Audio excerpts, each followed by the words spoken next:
Muito bem-vindo. Você concorda com o Jorginho que a seleção brasileira vai sentir muito a ausência de Daniel Alves, principalmente pelo entrosamento e, claro, pela experiência do jogador? Boa noite, Dani. Boa noite a todos que acompanham o estádio. Difícil falar de lateral direito depois do Jorginho, né? Quem ocupou essa posição na seleção tanto tempo, quem conhece tão bem, trabalhou também como auxiliar técnico na seleção brasileira. Esses nomes que ele coloca aí apontam muito bem aí como os favoritos. Talvez ainda corra por fora um pouquinho de dificuldade para o Fabinho também do Mônaco, mas jogou na última temporada mais como volante do que como lateral. Então acho que esses são os jogadores aí favoritos, principalmente o Fagner, também se recuperando de lesão, mas tem um prestígio muito grande com o Tite. Sobre a ausência do Daniel Alves, perde além de tecnicamente também aquele jogador que era bom de grupo, era experiente, tinha essa liderança. O Neymar a gente sabe que é um jogador que precisa às vezes de alguém em quem ele confie, que ajude a tutoriar, e o Daniel Alves em muitos momentos fez esse papel. Então, além da questão técnica, da qualidade do Daniel Alves, e a gente não tem outro lateral direito que jogue de forma parecida com o Daniel Alves, vai pesar também nessa questão do ambiente da seleção brasileira sim, viu, Dani? Deve ser bastante sentido e o Tite tem agora um mesinho para poder trabalhar isso até a estreia da Copa. Infelizmente, ele também perde a oportunidade, né, William, de participar da terceira Copa do Mundo. Vamos seguir. O Flamengo se classificou para as quartas de final da Copa do Brasil, depois do 0-0 com a Ponte Preta no Maracanã. Quem também garantiu vaga na próxima fase da competição foi o Corinthians. O Timão passou pelo Vitória, em São Paulo. Maicon aproveitou a sobra e abriu o placar. Jadson recebeu na entrada da área e tocou para Romero ampliar. O atacante paraguaio ainda fez mais um de cabeça, 3-0. André Lima diminuiu para o Vitória. 3-1 Corinthians, classificado. Na Vila Belmiro, o luverdense assustou o Santos com um gol de falta de Taqui. Mas Gabriel, de cabeça, fez o gol de empate. E o Peixe virou na segunda etapa com Gustavo Henrique. Gabriel aproveitou o rebote e fez mais um para os santistas. E depois ainda ampliou outra vez com um golaço de letra. 4-1. E teve mais. Yuri Alberto completou a goleada. 5-1 para o Santos, com enorme vantagem para o jogo de volta em Mato Grosso. Pelas quartas de final da Copa do Nordeste, deu empate entre CRB e Ceará, no estádio Rei Pelé, em Maceió. Destaque na partida, o atacante Neto Baiano, de cabeça, fez 1-0 para o time da casa logo aos 4 minutos. No fim do primeiro tempo, o atacante chutou de perna esquerda e fez mais um. Mas antes do intervalo, o Ceará arrancou o empate. Primeiro com Naldo, diminuindo o placar. E depois com Pio, 2-2 no fim do primeiro tempo. Na segunda etapa, Neto Baiano fez mais um, o terceiro dele do CRB. E nos minutos finais, Arthur garantiu o empate com um gol de cabeça. 3-3.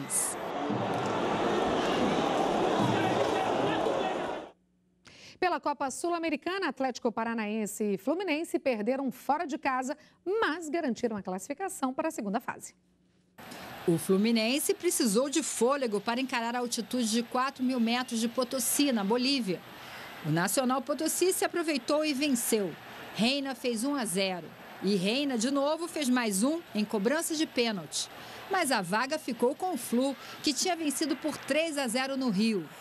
O Atlético Paranaense jogou na Argentina contra o New Old Boys, que fez 1-0 com Luiz Leal. Na segunda etapa, Leal ainda marcou mais um de cabeça.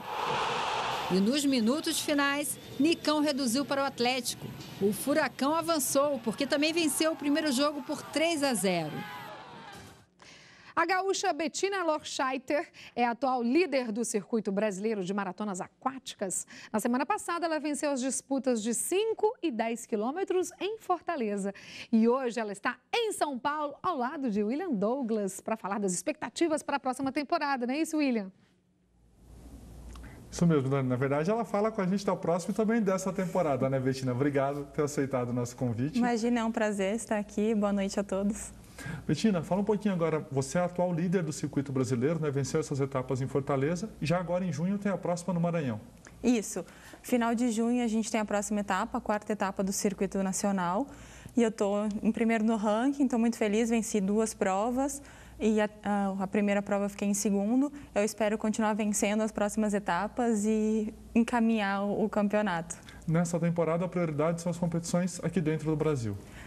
Esse ano eu estou priorizando esse circuito nacional e ser a campeã do ranking brasileiro 2018.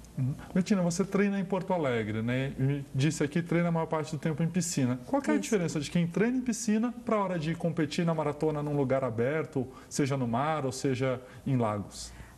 O nosso treino é bem focado na piscina, o treinamento é basicamente todo feito na piscina. A gente faz alguns treinos esporadicamente ali próximo, no Guaíba.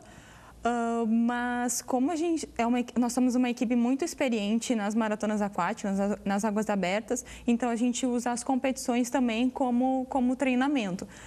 Não precisa treinar toda semana em águas abertas, então a gente prioriza o treinamento em piscina, porque é mais fácil de metrificar assim, e fazer a periodização. E aí nas competições a gente vai mesmo para... E qual que é a principal diferença na hora que você chega para uma competição e de quem está acostumado a nadar em piscina? Até porque hoje a gente tem muitas pessoas que estão começando também, mesmo de forma amadora, a nadar em águas abertas, né? Claro, é bem diferente, né? Principalmente pela questão da orientação. Na piscina tem as raias como referência, o fundo da piscina com aquela linha.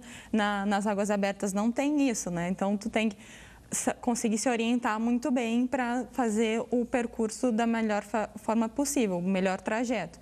Então, tem aquela respiração para frente, que tu levanta a cabeça e olha, tenta visualizar a boia e nadar na direção das boias. Isso é muito importante para quem está começando. Essa questão da orientação é uma dificuldade mesmo, mas com o decorrer de fazer mais provas e vai pegando mais experiência em relação a isso. E a gente falou agora dessa questão dos amadores participando, né? Você também participa de algumas provas no Brasil que não contam ponto para o ranking oficial, mas que reúnem muita gente, né? Isso. Como Rei e Rainha do Mar. Exatamente. Por que você acha importante participar dessas provas? Eu acho muito importante esse contato com o pessoal amador, porque eles trazem um pouco para a gente essa questão do... É interessante que nós profissionais, a gente fica pensando muito em vencer e chegar na frente e treinar, e eles... dá para ver que eles estão lá por prazer, só pelo prazer da prática do esporte. Eles trazem de novo um pouquinho dessa paixão também. Dessa paixão. Nos lembra que o esporte é muito mais do que títulos, né, do que troféus, medalhas e chegar em primeiro lugar, e que nós profissionais a gente fica muito focado nisso, no resultado. E então é legal também essa troca com eles. Nós ganhamos muito, né, com essa troca, e eles também têm a gente como uma referência e assim como ídolos mesmo. Então também é muito legal esse retorno que a gente tem com o contato com o pessoal amador, de ver eles falando, eu te acompanho, eu sempre te admiro, sabe, você é um exemplo. E é legal esse feedback também, dá mais motivação para continuar. E rapidinho, foco no PAN de Lima do ano que vem já, né? Tem, o ano que vem a gente tem algumas seletivas, tanto para o Pan-Americano quanto para o Campeonato Mundial, então vai ser um ano bem importante. Ótimo. Bettina, muito obrigado pela sua presença aqui no estádio. Dani, volto contigo aí no Rio. Obrigada, William Douglas. Obrigada, Bettina. A gente vai ficar na torcida por você aqui no estádio.